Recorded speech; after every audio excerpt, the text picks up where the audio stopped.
इसी की योजना लाते हैं बीजेपी के लोग। याद रखना, बीजेपी के लोग दिन भर ये प्लानिंग करते हैं कि आपसे क्या छीन लें। कोविड के टाइम में आपका वेतन कम हुआ था, आज तक बढ़ पाया आपका? कट गया। अपना भी तो सोचो। कट गया।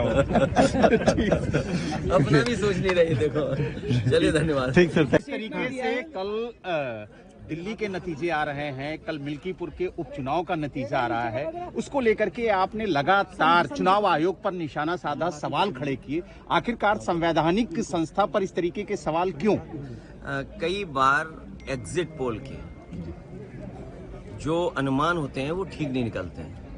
जो एग्जिट पोल अपने सर्वे के माध्यम से जानकारी देता है वो कई मायने में सही नहीं निकलते। अब क्योंकि कल रिजल्ट आना ही है, तो जो मतदान हुआ है उसकी पूरी सच्चाई आपको कल मिल जाएगी।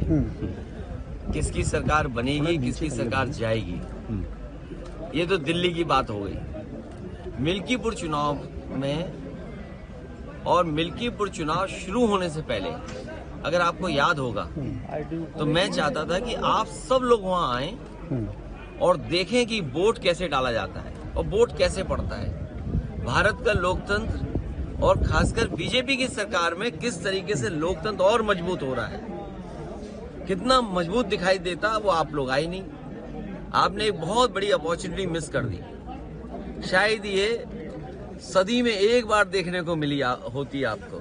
जैसे ये वाला कुंभ जो है, महाकुंभ की कोई परिभाषा नहीं है, लेकिन क्योंकि जमाना आजकल मार्केटिंग का है और जितना आप उसको कम्युनिकेट कर ले जाओ तो महाकुंभ हो गया। 144 साल का किसी ने प्रमाण नहीं मांगा। ये चुनाव भी 144 साल वाला जैसा चुनाव था जो आपको देखना चाहिए था। सोचिए आप, बगल के जिले जो हैं वहां से भारतीय जनता पार्टी ने अपने कार्यकर्ता बुलवाए। अंबेडकर नगर से कार्यकर्ता है, अब तो हम लोगों को उनके गांव पता लग गए हैं क्योंकि पकड़े गए थे कुछ लोग। बगल के जिले से अमेठी से लोग आए थे, सुल्तानपुर से लोग आए थे, रायबरेली से लोग आए थे और गाड़ियों के नंबर हैं। अगर आप चाहोगे तो मैं अपने पार्टी के पेज पे कुछ गाड़ियों के नंबर आपको दे दूंगा, डाल दूंगा। प्रिसाइडिंग ऑफिसरों की आपको वो रिकॉर्डिंग मिल गई होगी जहां पर प्रिसाइडिंग ऑफिसरों से पूछा कि भाई टारगेट पूरा है कि नहीं है और किस टारगेट में आप हैं, आपको 30 वोट डलवाना है फर्जी या 50 वोट डलवाना है या उससे ऊपर, वो भी रिकॉर्डिंग आपको हम लोगों ने जानकारी कर दे दी। बीएलओ कौन पोस्ट होंगे, बीएलओ कौन पोस्ट होंगे, किस थाने में कौन पोस्ट होगा, सीओ कहाँ पोस्ट होगा, एसएसपी कौन क्या देखेंगे, ये सब वेल प्लान्ड इलेक्शन हुआ है। ये वाला महाकुंभ की कोई परिभाषा नहीं है, लेकिन क्योंकि जमाना आजकल मार्केटिंग का है और जितना आप उसको कम्युनिकेट कर ले जाओ तो महाकुंभ हो गया। 144 साल का किसी ने प्रमाण नहीं मांगा। ये चुनाव भी 144 साल वाला जैसा चुनाव था जो आपको देखना चाहिए था। सोचिए आप, बगल के जिले जो हैं वहां से भारतीय जनता पार्टी ने अपने कार्यकर्ता बुलवाए। अंबेडकर नगर से कार्यकर्ता है, अब तो हम लोगों को उनके गांव पता लग गए हैं क्योंकि पकड़े गए थे कुछ लोग। बगल के जिले से अमेठी से लोग आए थे, सुल्तानपुर से लोग आए थे, रायबरेली से लोग आए थे और गाड़ियों के नंबर हैं। अगर आप चाहोगे तो मैं अपने पार्टी के पेज पे कुछ गाड़ियों के नंबर आपको दे दूंगा, डाल दूंगा। प्रिसाइडिंग ऑफिसरों की आपको वो रिकॉर्डिंग मिल गई होगी जहां पर प्रिसाइडिंग ऑफिसरों से पूछा कि भाई टारगेट पूरा है कि नहीं है और किस टारगेट में आप हैं, आपको 30 वोट डलवाना है फर्जी या 50 वोट डलवाना है या उससे ऊपर, वो भी रिकॉर्डिंग आपको हम लोगों ने जानकारी कर दे दी। बीएलओ कौन पोस्ट होंगे, बीएलओ कौन पोस्ट होंगे, किस थाने में कौन पोस्ट होगा, सीओ कहाँ पोस्ट होगा, एसएसपी कौन क्या देखेंगे, ये सब वेल प्लान्ड इलेक्शन हुआ है। ये वाला, ये आपने 144 साल वाला जिस तरीके से कुंभ था उस तरह दुनिया का सबसे अच्छा चुनाव आपने मिस कर दिया। ये अपॉर्चुनिटी प्रेस को मिस नहीं करनी चाहिए थी। लेकिन चुनाव बात की जाए तो जिस तरीके से अमानवीय व्यवहार भारतीय नागरिकों के साथ अमेरिका ने किया, उसको लेकर के कल आप लोगों ने संसद में प्रोटेस्ट भी किया। क्या जिस तरीके से आप लोग आवाज उठा रहे हैं ये आगे भी देखने को मिलेगा सदन के अंदर?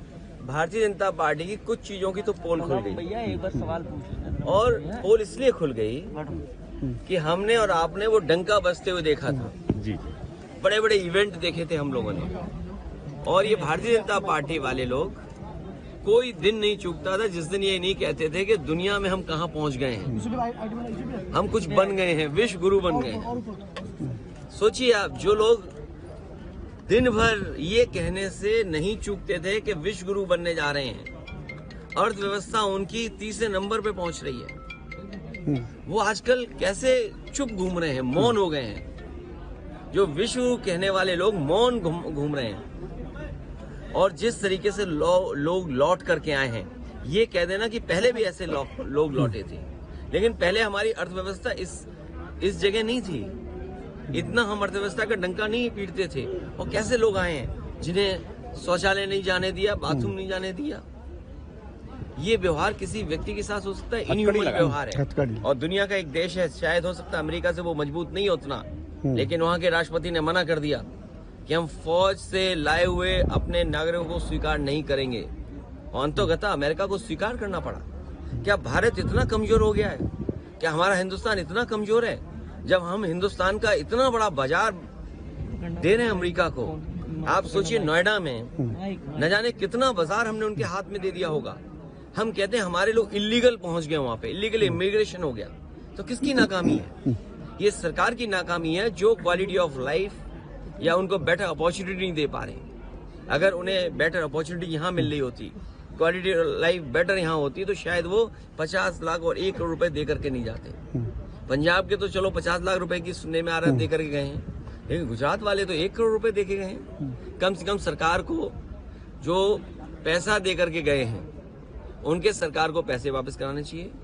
और जिस उम्मीद के साथ वो लोग गए थे, घर परिवार के लोग, वही नहीं, भारत के और भी लोग हैं जो अपनी क्वालिटी वाला बेटर जीना चाहते हैं, जॉब चाहते हैं, नौकरियां चाहते हैं, अपने परिवार की सिक्योरिटी चाहते हैं, अपने परिवार की प्रॉस्पेरिटी चाहते हैं। उनको सरकार मौका दे। अगर मौका नहीं देती है तो ये जो अर्थव्यवस्था में आप दिखा रहे हो ना कि हम किस ऊंचाई पे पहुंच रहे हैं, आप कुछ लोगों को ऊंचाई पे पहुंचा रहे हो, आम लोगों को उस ऊंचाई तक नहीं ले जा रहे। एग्जिट पोल के बाद टीएमसी ने सवाल खड़े किए नेतृत्व पे, आप क्या कहना चाहेंगे? इंडिया गठबंधन को लेकर के भी सवाल गठबंधन के बने। नेतृत्व पे सवाल खड़ा किया है। अभी कोई बड़ा सवाल नहीं पूछना है। ये हमारा इंडिया का अंदर का मामला है, ये हम लोग सुलझाते रहेंगे। थैंक यू, ठीक है सर, थैंक यू। क्या चीज? 27 में पीडीए चलेगा, और पीडीए के लोग देख रहे हैं कि उनका वोट कैसे छीना जा रहा है, वो कैसे अपमानित हो रहे हैं। उन्हें एसओ की पोस्टिंग नहीं मिलेगी, सीओ नहीं बनाया जाएगा, क्योंकि वो वोट में कहीं ना कहीं आपको दे देंगे। कौन सिपाही पोस्ट होगा? क्या पीडीए परिवार के लोग नहीं देख रहे हैं कि भाई जब पोस्टिंग होगी तो उनके नाम देखे जाएंगे, उनका नाम काट दिया जाएगा। तो ये जो पीडीए के लोगों का अपमान हुआ है, और यही तो हम कहते थे कि बाबा साहब भीमराव अम्बेडकर जी ने जो अधिकार दिया है, उन अधिकारों को छीन रहे हैं। बात ये, वोट ही नहीं डालने दोगे आप, या दूसरे आपके लोग वोट डाल लेंगे, ये कहाँ की वो है? इसीलिए मैंने कहा कि इलेक्शन कमीशन मर गया है।